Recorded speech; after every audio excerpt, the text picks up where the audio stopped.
Baik, selamat siang semua. Siang, Pak. Oke, gimana kabar kalian hari ini? Baik. Puji Tuhan ya. Baik, sebelum kita memulai pelajaran kita awali dulu dengan doa.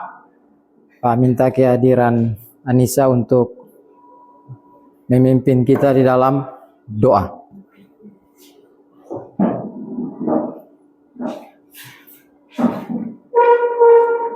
Semua tunduk kepala. Teman-teman semua, mari kita mengenal Tuhan dan buat kita berdoa.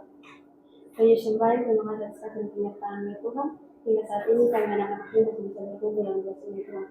Tuhan, sekarang kami akan mulai perjalanan kami. Kiranya memberkati dari awal pertengahan hingga akhirnya boleh berjalan. Terima kasih Tuhan Yesus dan dia amin. Amin. Terima kasih untuk anak Anissa ya. Terima kasih untuk anak Anissa. Baik, sebelum kita melanjut melangkah lebih jauh lagi, Pak mengecek dulu kehadiran kalian ya. Menyangkut tentang kehadiran kalian. Apakah hari ini semuanya hadir? Ada? Ada yang tidak? Ada yang tidak hadir. Berapa orang yang tidak hadir? Satu orang. Atas nama? Lefrin Malia Martentine. Lefrintine. Oke, keterangan dia apa? Sakit. Izin tidak ada ya? Berarti yang satu orang. Baik, tidak apa-apa ya. Intinya hari ini kehadiran kalian sangat bagus. Hampir 100% ya. Hanya satu orang saja yang tidak hadir ya. Untuk tidak hadir. Baik. Untuk masuk kepada pembelajaran kita hari ini menyangkut tentang ilmu sejarah. Sedikit Pak memberikan pertanyaan pemantik dulu. Mungkin dari anak-anak, apa yang kalian ketahui tentang apa itu sejarah? Jangan malu untuk memberikan pendapat ya. Jangan malu untuk memberikan pendapat. Silakan memberikan saran. Salah benar, jangan takut. Sejarah adalah kisah masa lalu. Itu menurut Devanto. Satu cewek. Ayo. Ini adalah sesuatu yang terjadi di masa lalu. Sesuatu yang terjadi pada masa lampau. Masih ada lagi? Masih ada? Masih ada kok? Pas. Tadi teman kalian Devanto bilang sejarah itu merupakan sesuatu yang terjadi pada masa lampau. Sedangkan Susan katakan bahwa sejarah itu sebuah kejadian atau peristiwa yang terjadi pada masa lalu atau masa lampau ya. Baik, pengertian sejarah ya, secara garis besar ya, menyangkut tentang pengertian sejarah itu bagaimana sebuah kejadian-kejadian atau peristiwa-peristiwa yang terjadi pada masa lampau, di mana kejadian-kejadian tersebut benar-benar terjadi atau benar-benarnya nyata. Salah satu contohnya yaitu tentang, Pak kasih contoh bagaimana kemerdekaan Republik Indonesia. Setiap tanggal 17 Agustus tahun 1945 kita merayakan namanya Hari Kemerdekaan Indonesia. Untuk di tahun 2024 ini kita surayakan Hari Kemerdekaan Indonesia yang keberapa? Pak Bregas, ini tahun kita surayakan Hari Kemerdekaan Indonesia yang keberapa? Ayo. Pak Bregas? 79. Berapa? 79 tahun. Betul ya? Sudah 79 tahun kita merayakan Hari Kemerdekaan Indonesia. Di mana 79 tahun yang lalu itulah kejadian sebuah peristiwa terjadi di mana Insinyur Soekarno membacakan isi teks proklamasi, dan kejadian itu benar-benar nyata ya, benar-benar terjadi. Makalah itu disebut dengan namanya pengertian sejarah ya, pengertian sejarah. Oke. Untuk masuk lebih jauh lagi, pas memberikan sedikit tentang tujuan pelajaran yang ingin kita capai ya, tujuan pembelajaran. Baik. Dalam tujuan pembelajaran di sini yang pertama peserta didik mampu memahami dan menerapkan konsep dasar ilmu sejarah. Dan yang kedua, peserta didik mampu mengaitkan peristiwa sejarah dengan realitas sosial dan mengevaluasi peristiwa sejarah itu. Kenapa sampai sejarah itu dikaitkan dengan realitas sosial karena yang menjadi pelaku sejarah itu siapa? Siapa? Manusia. Kita sendiri ya. Kita sendiri yang menjadi pelaku sejarah. Pak kasih contoh kecil ya. Pak kasih contoh kecil. Bagaimana kalian kan rata-rata sekarang sudah umur ya 16, 17 tahun ya. 16, 17 tahun atau ada yang masih 14 tahun? 15? 16? Ada? 16 tahun ada ya. Pak sedikit mengingatkan bagaimana manusia itu sebagai pelaku sejarah ya. 16 tahun yang lalu bagaimana kisah kejadian kita pada saat ibu melahirkan kita ya. Dan itu merupakan sebuah kejadian yang benar-benar terjadi. Sejarah kita masa lampau 16 tahun yang lalu atau 17 tahun yang lalu. Ya, tujuan pembelajaran yang ketiga. Di situ peserta didik mampu ya memaknai nilai-nilai yang terkandung di dalam peristiwa sejarah. Salah satu contohnya yaitu menyangkut tentang proklamasi. Itu ada nilai-nilai sejarah yang kita bisa dapat di dalam hal tersebut. Contoh, itu di mana kita warga negara Indonesia atau masyarakat Indonesia dikatakan merdeka. Merdeka itu artinya apa? Vero, merdeka. Namanya kita merdeka itu artinya apa? Ya? Sudah tidak dijajah lagi. Ada yang lain? Merdeka. Bebas ya, mereka artinya bebas ya, bebas dari tangan penjajahan. Tujuan pembelajaran yang terakhir yaitu peserta didik mampu mengembangkan minat untuk memperdalam atau melanjutkan studi ilmu sejarah atau pendidikan sejarah. Ya, itu kembali kepada pribadi kita masing-masingnya. Kalau kalian punya minat atau bakat yang terpendam tentang sejarah, silahkan. Kalian boleh menimba ilmu lebih jauh lagi. Oke, itu sedikit tentang tujuan pembelajaran yang ingin kita capai untuk hari ini, pelajaran untuk hari ini. Baik, sebelum kita melangkah lebih jauh lagi, Pak akan sedikit menampilkan video ya. Video tentang peristiwa, ruang lingkup peristiwa sejarah terjadi pada masa lampau. Silakan kalian menyaksikan. Mungkin dari anak-anak setelah menyaksikan hal penting apa yang ada di dalam video tersebut. Karena ini kita mengkaji peristiwa sejarah yang benar-benar terjadi pada masa lampau atau masa lalu ya. Saat Perang Pasifik atau yang dikenal dengan nama Perang Asia Timur Raya yang berlangsung selama 4 tahun, Jepang mengalami beberapa kekalahan dan menuju ambang kehancuran.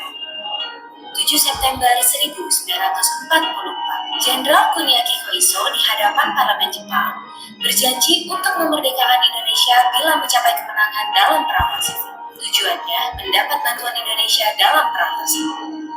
Kaum pergerakan nasional menyambut hangat janji kemerdekaan oleh Jenderal Koiso. Anggota Badan Penyelidik Usaha-Usaha Persiapan Kemerdekaan Indonesia (BPUPKI) dilantik oleh Jenderal Kumakichi Harada. Rajiman Widyodiningrat, tokoh pergerakan nasional, ditunjuk sebagai ketuanya. Tapi, tidak semua petinggi militer Jepang sepakat dengan pelantikan BPUPKI. Misalnya Jenderal Izagaki dan Yuichiro Nagano. Keberatan dua jenderal itu tidak berarti banyak.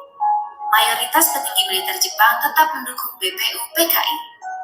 Sidang BPUPKI dari 29 Mei sampai 1 Juni 1945 pun berjalan mulus. Setelah bersidang 2 kali, kerja BPUPKI berakhir dengan baik, sesuai harapan Jenderal Kumakichi Harada.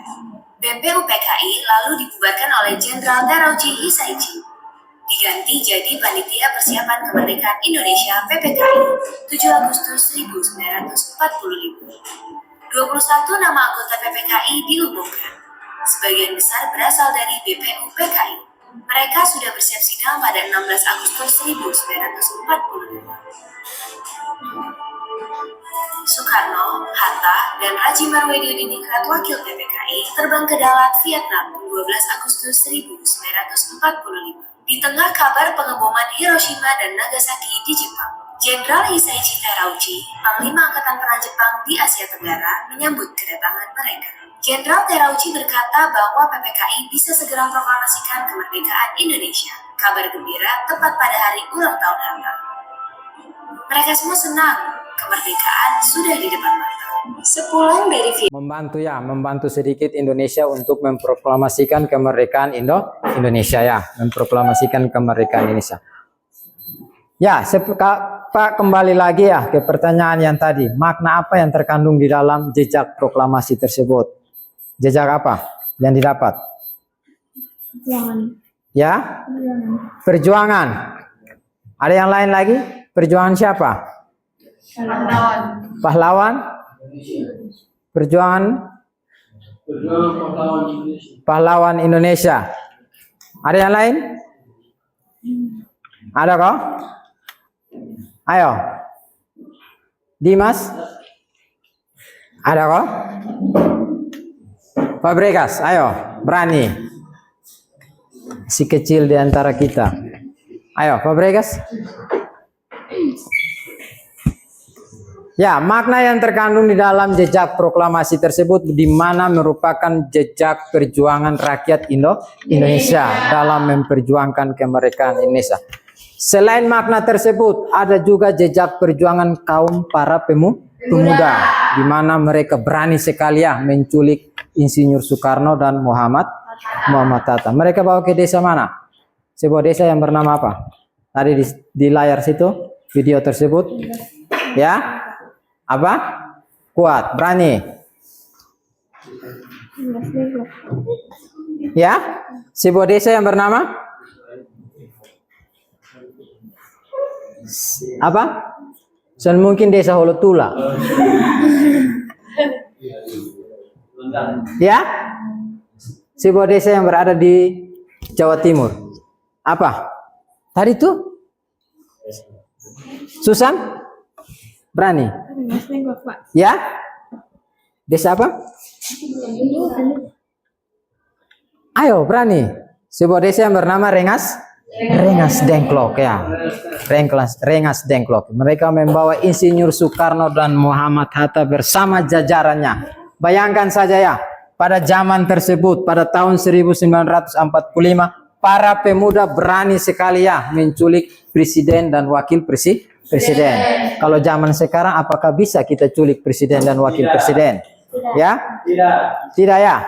Kita tidak bisa ya. Kita tidak bisa menculik. Berani culik, nyawa hilang ya.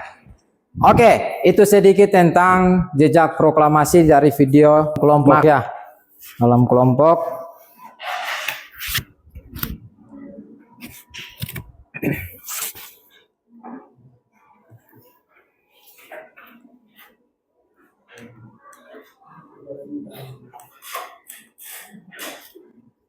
Ya, menyangkut tentang ruang lingkup sejarah ya.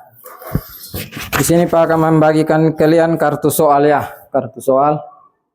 Ingat bahwa di sini kelompok 1 tengah ya, tengah kelompok 1.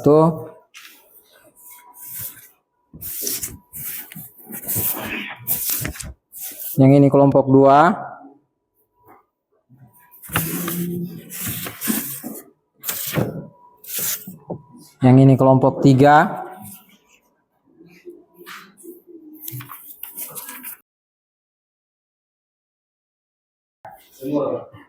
Semua, satu orang saja, satu orang yang lain. Oke, silakan Pak minta kehadirannya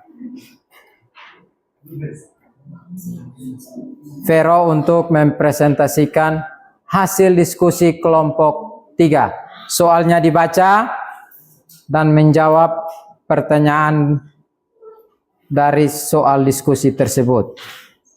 Ya, silakan. Berdiri ya, berdiri. Ya. Dari kelompok lain silakan mendengar, memberikan sedikit pertanyaan ya, pertanyaan simpel saja. Dijawab, salah benar jangan takut. Oke, silakan. Ya. Kami akan mempresentasikan hasil diskusi kami, yaitu dari kelompok 3. Ya, soalnya dibaca ya.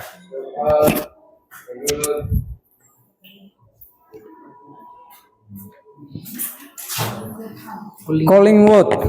Menurut Collingwood, semua sejarah adalah semua pemikiran. Collingwood juga menegaskan bahwa penyusunan sejarah adalah untuk membentuk pemikiran agar dapat mengajukan pertanyaan-pertanyaan dan mencoba menemukan jawabannya. Ya, Jelaskan ciri-ciri sejarah sebagai ilmu.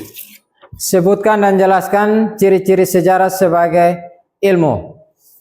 Ya, kita masuk di ruang lingkup sejarah sebagai ilmu. Ya, yang pertama apa? Ciri-cirinya sejarah sebagai ilmu. Yang pertama, Bersifat lebih tegas ya suaranya. empiris. Ya, bersifat empiris. Sejarah didasarkan pada bukti-bukti konkret dan pengalaman nyata.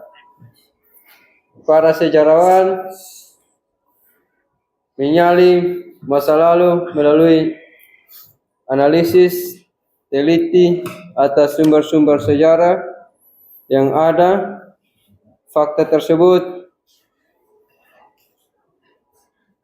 diinterpretasikan sehingga menjadi cerita sejarah. Ya, itu bersifat empiris. Persamaan sejarah dalam ilmu alam, keduanya berdasarkan pengamatan dan pengalaman. Perbedaannya, pengalaman sejarah hanya terjadi sekali, sedangkan ilmu alam dapat diulangi semuanya. Contohnya, peristiwa proklamasi 17 Agustus 1945 yang hanya terjadi sekali, tidak dapat diulangi, dan hanya menyaksikan dokumen. 2. Mempunyai generasi. Simpulan, sejarah bukan sekedar kronologi peristiwa. Para sejarawan mampu menyusun temuan mereka ke dalam kerangka Kontekstual. yang lebih luas, memungkinkan pemahaman pola dan tren dalam perkembangan manusia. Karakteristik sejarah sebagai ilmu adalah memiliki generasi. Biasanya generasi menjadi kesimpulan umum. Begitu pula sejarah sebagai ilmu yang di dalamnya memuat kesimpulan umum. Dengan demikian, sejarah sebagai ilmuwan tidak terlepas dari kegiatan penarikan. Peristiwa itu terjadi, sebuah peristiwa sejarah itu terjadi. Ya, itu sedikit penjelasan dari Pak tentang kelompok 4 punya kunci jawaban. Mungkin dari anak-anak yang lain silakan bertanya untuk kelompok 4. Ada kok? Tidak. Ada. Silakan, ada tanya silakan. Jangan malu-malu bertanya ya, jangan malu bertanya. Peribahasa mengatakan bahwa malu bertanya sesat di jalan. Sama juga kayak kita dalam ilmu, malu bertanya dalam pelajaran berarti sesat di ilmu. Sesat di ilmu. Oke, baik. Silakan dari kelompok 3, dari kelompok 3. Silakan memberikan pertanyaan. Sedikit. Yang bertanya, sebutkan contoh dari lingkup sejarah sebagai seni. Ulang pertanyaannya. Sebutkan contoh dari ruang lingkup sejarah sebagai seni. Ya, contoh ruang lingkup sejarah sebagai seni. Seperti yang tadi Pak sudah katakan, Pak berikan sedikit pemahaman terhadap kelompok 4 ya. Bagaimana contoh dari ruang lingkup sejarah sebagai seni. Silakan.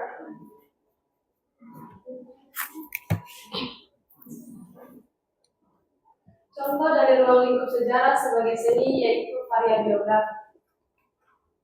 Ya, karya biografi ya, karya biografi. Karena dia mengkaji tentang ilmu-ilmu lain, mengkaji tentang ilmu-ilmu lain. Artinya kedekatan antara ilmu sejarah dengan ilmu-ilmu lain. Pak kasih contoh ya, Pak kasih contoh. Waktu SMP itu kalian pernah kalian belajar IPS ya, menyangkut tentang IPS. Artinya ilmu pengetahuan sosial.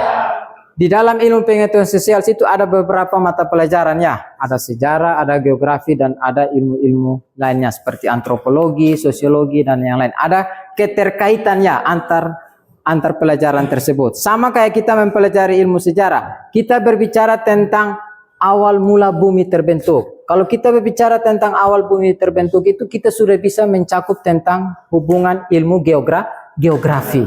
Ada hubungannya, ada hubungan timba baliknya. Seperti tadi yang pertanyaan dari teman kalian itu tentang contoh dalam ruang lingkup sejarah itu, teman kelompok 4 kalian menyatakan bahwa dia merupakan karya biografi. Ada hubungan timba balik, hubungan alam yang ada di situ.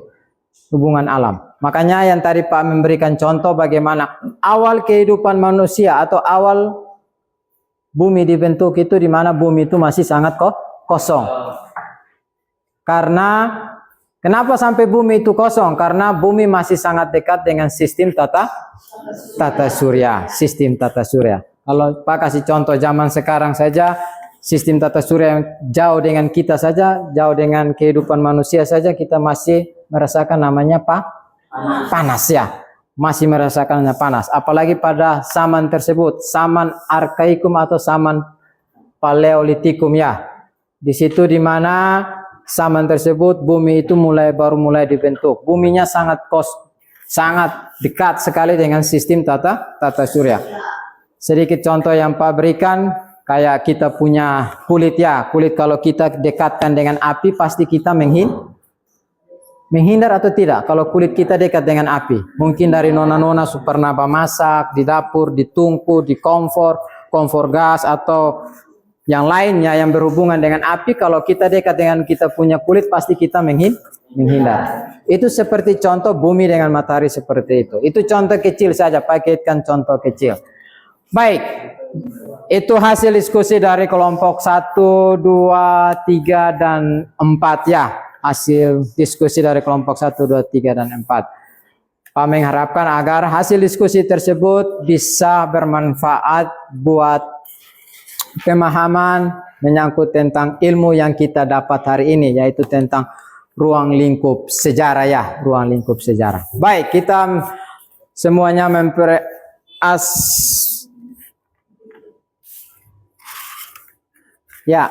kita mempresentasikan hasil diskusinya sudah selesai. Mari kita memberikan aplaus kepada kita semua ya.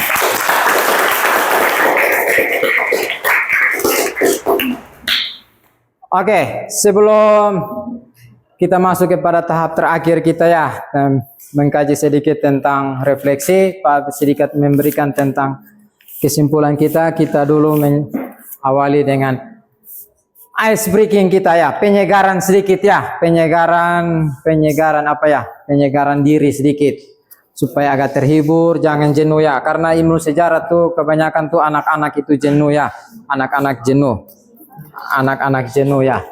Ya, nanti ice breaking ini kita menggunakan ice breaking jika maka. Tapi jika maka ini kita kaitkan dengan ilmu sejarah ya, ilmu sejarah, ilmu-ilmu yang berhubungan dengan sejarah. Ilmu-ilmu yang berhubungan dengan sejarah. Kalau menyentuh sekali dengan hati, dengan batin, silakan. Boleh senyum, boleh ketawa, silakan. Itu ice breakingnya. Oke, Pak tunjuk saja ya ice breakingnya. Oke, ice breakingnya. Devanto, silakan. Atas nama siswa Devanto Vero. Ya, tegas ya ice breakingnya. Apa yang? Ya, silakan. Jika aku ditakdirkan sebagai seorang ilmuwan dalam menemukan fosil-fosil manusia purba,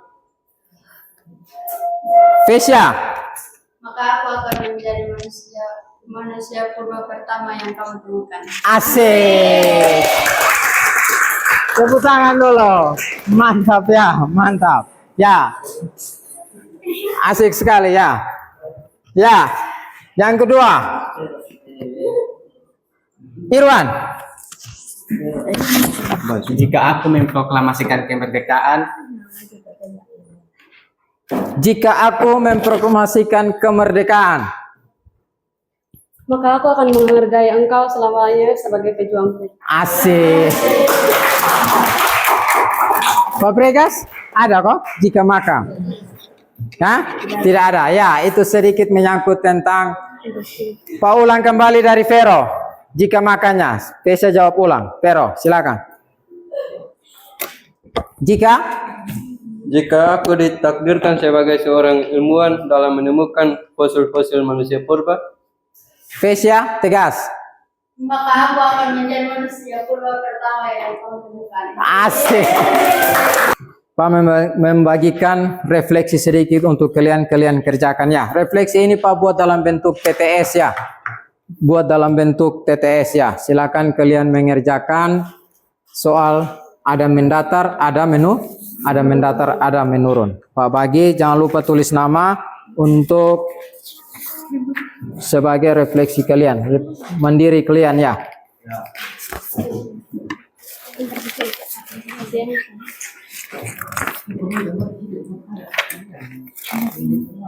2, 3, 4. Ya, langsung kerja sekarang ya.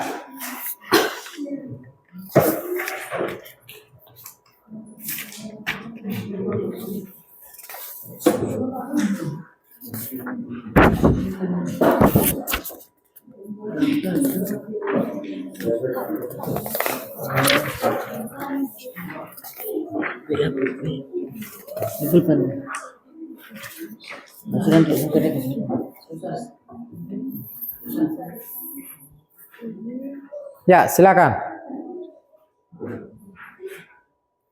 Refleksi kita waktu Pak berikan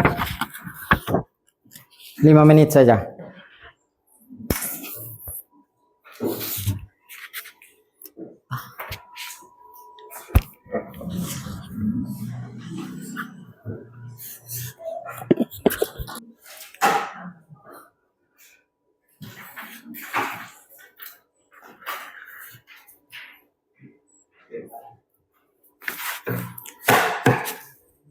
Oke, kalau sudah ada sedikit pertanyaan dari kalian menyangkut tentang materi kita hari ini, tentang ruang lingkup sejarah. Ada kok? Pas, pahami? Paham, mengerti? Mengerti. Ya, semoga apa yang sudah Pak ajarkan kepada kalian hari ini, semoga bermanfaat untuk kalian ke depannya dan juga bermanfaat pada saat ada ulangan ya, pada saat ulangan. Jadi jangan lupa materi-materi ini dipelajari pada saat ulangan harian atau ulangan mid semester atau ulangan semester. Ya, dari Pak. Kalau tidak ada pertanyaan dari Pak cukup itu saja yang Pak untuk materi kita hari ini. Kita akhiri pelajaran kita hari ini dengan doa. Pak minta kehadiran siapa? Chelsea ya. Pimpin kita dalam doa. Ya, Pak minta kita dengan akhir ini Pak minta siswa-siswa semua kita berdiri untuk doa bersama. Doa akhiri pelajaran kita. Kita minta penyertaan Tuhan bahwa kita sudah